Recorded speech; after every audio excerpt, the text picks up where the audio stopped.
Burning Issy, Melvin Burgess, Chapter 19, Part 2.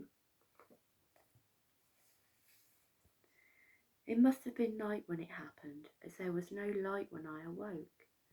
There was a breeze blowing through the cell. At first I thought that the door was far away and the prison had been opened at night. Jeanette too had awakened and was sniffing at the air. The wind increased. With the faint air came wild scents. No prison stink here. This was the outdoors. It was the wind that blew over the woods at night. Rich wet leaves, grass, brambles, bark. I glanced at the door, locked. I glanced at the little slit above me, too miserable for such big wind as this. Jeanette was crying. I could see her edging away, her little oval face white with fear. But I wasn't afraid. I was excited. There were leaves, real leaves, blowing round the cell and brushing against our faces and legs. I caught glimpses of the shadows of creatures flying past, galloping, chasing around the cell. The wind grew. Leaves and twigs whipped around the walls and stung my skin. The wind roared and howled in my ears, emptying me, filling me up. 100 smells and visions rushed past. Cattle in a frosty field, the smell of a fox, the call of a cat, the creak of a tree in the wind, ice cracking at the edges of a pond as some great beast came down at dawn to drink. Warm breath, blood, tears, pain. And then the moon came down. She rose through the stone into the dungeon with us, and every corner filled with silver light. The sense of living things all around us, burrowing, flying, calling, crying, growing, increased 100-fold. Jeanette flung herself down in a heap in the corner and buried her face. Outside I heard the guards. They were running about like mice, shouting and screaming. The moon! The moon has come down! I heard them crying. A face appeared briefly at the grid on our prison door, a white, terrified oval. Send the moon away, witch! He begged me, but I had no power. I could only shake my head. Then the face vanished, and I heard a man crashing about the stairs. Now the moon shone in the cell with me, clouds rushing past her face, and some great shape moved in front of the silver light. He was too high and too broad for the tiny cell, but it didn't matter. His shoulders rose up beyond the clenched fists of stone. His arms swept into the night winds. His breath filled the air, and his wide face looked down into mine. His eyes, above all his eyes, I was falling into those fierce blue eyes. They opened wider and wider. They were full of sky. They were as big as the world. They were the sky itself. Huge, high white clouds flashed past a blue sky even. The wind roared and snatched at me, with a great gust blew me right off my feet. For a second I was rushed around the cell with the leaves in the wind, and then I was dashed away, up from the dungeon into the night sky. I was flying, riding the wind up so high I could brush the moon's cheek with my hand. We were rushing down, down through the clouds, down through past the high crags, past the moors and the wooded valleys, right down to the earth. Through the woodlands and the pastures I flew, through the lanes and the hedgerows to the lakes, the great wide waters with the mist of the early morning on them, and the swans' wings singing prayers as they flew past up to roost. I soared like a bird, flapped my wings. I was the river, moving like a snake between my banks, sweeping over the earth and opening up the fields of sour mud into the sweet salty sea. My life paused for a second, grew cool and green. Now I was the grass, the moss, the green trees, and I was the slow growing heart of plants, the life that breathed the sun and grew and never died. Now the world beat red around me. It was the quick red blood of beasts, the beat of their hearts, their sharp eyes, their fleet, hard life. I was racing over the grassland. I was a cat, a dog, a hare. I was swift and free and ready to die at any second. I ran for my life, for the joy of it, and at last I ran so fast my feet left the ground and I spun out of that hot blood, up and up into the air and away back up to kiss the moon on the wings of a big, big wild wind. Then his eyes were above me. I fell again, and it was all over. Suddenly I was back on the ground, watching the clouds rushing past a blue sky with the wind in my hair.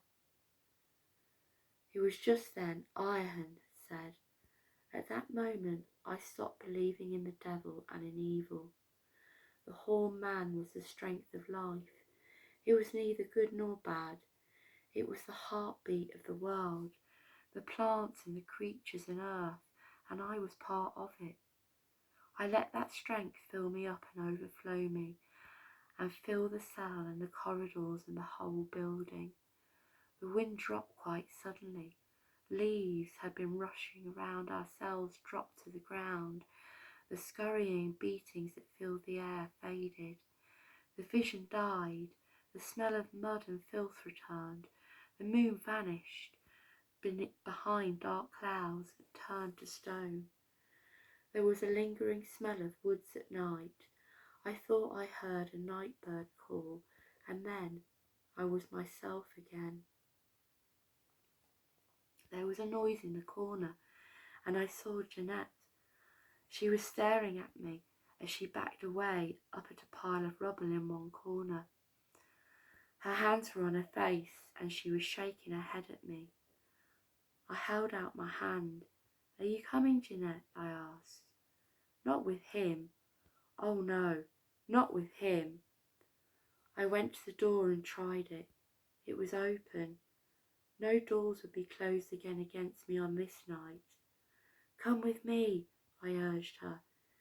Do you want to come back with me to Malkin Tower? Come back with me. Jeanette shook her head. I'll pray for you, she croaked. I won't tell, she cried as I stepped outside into the dank corridor. I heard her call out one last time. I can't come. I daren't come.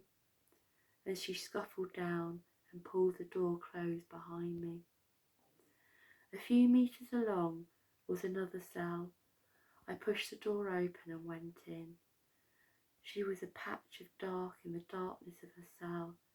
They'd mangled her so that she hung from the wall. I ran across and tried to embrace her, but she cried out. My hands, watch my hands, she begged. Baldwin had remembered his promise. I knelt by her and kissed her. I felt your dream, she whispered. Now you're yourself again, despite everything they did. I nodded, but I couldn't speak. Even under her gown, I could see how crooked her limbs were, how great dark patches spread across her cloak. In Scotland they burn the body of a witch after she is hanged.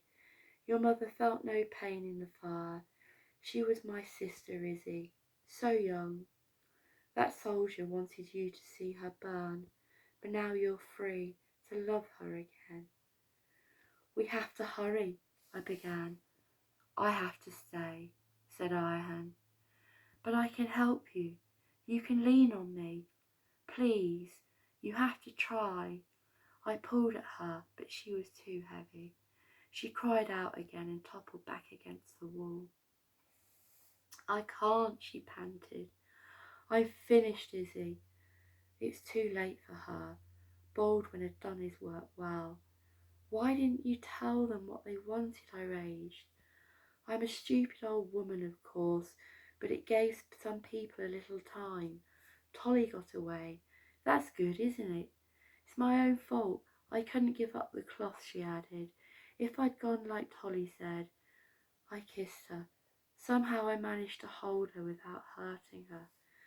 Tolly's gone south, down to Essex, whispered Ayahan. There are some of us left down there. You must try and find him. You must keep the memory of the Horn man alive, Issy, because when we're all gone, he is forgotten. The world will begin to die. She kissed me. Now we say goodbye. Hurry up before the guards come. There was nothing I could do. She was too badly broken for any help. I kissed her once more and left her behind me. I found my way upstairs and into the clean night. It was late. There was no one about as I made my way past the close grubby cottages. Soon the smell of the town with its smoke and its rubbish was behind me, and I came to a finger of woodland running along a valley, with a stream flowing like a shot of silver under the moon. The rich wet smells of the earth rose to the air around me. A bird called, something rustled in the bracken on the sides of the valley, and looking up I saw the horned moon flying with the clouds next to the heaven above me. I thought of Ayahan in her filthy cell, who would never see the night again, and I sank down by the water and wept. I felt I could never move again. I had had no more use for my life, but a few minutes later some heavy bird or other creature flew into a tree above me. I looked up and it called to me. It was a strange call. It seemed to come from the throat of no bird or animal, a delighted, gurgling, laughing call that made me start with hope. Ayahan! I jumped up and cried out at the night. I waited and listened, but the call was not repeated. Soon something flew out of the branches. I heard dark wings carry it away. I knew that Ayahan was free of her cell, her pain, her tormentors. I prayed for her. Then I pulled myself together, headed way south. I wanted to call on Nat and Gil before I made my way down to Essex, where I hoped to find Tolly and some other friends of mine. And that's the end of the book. Hope you enjoyed it.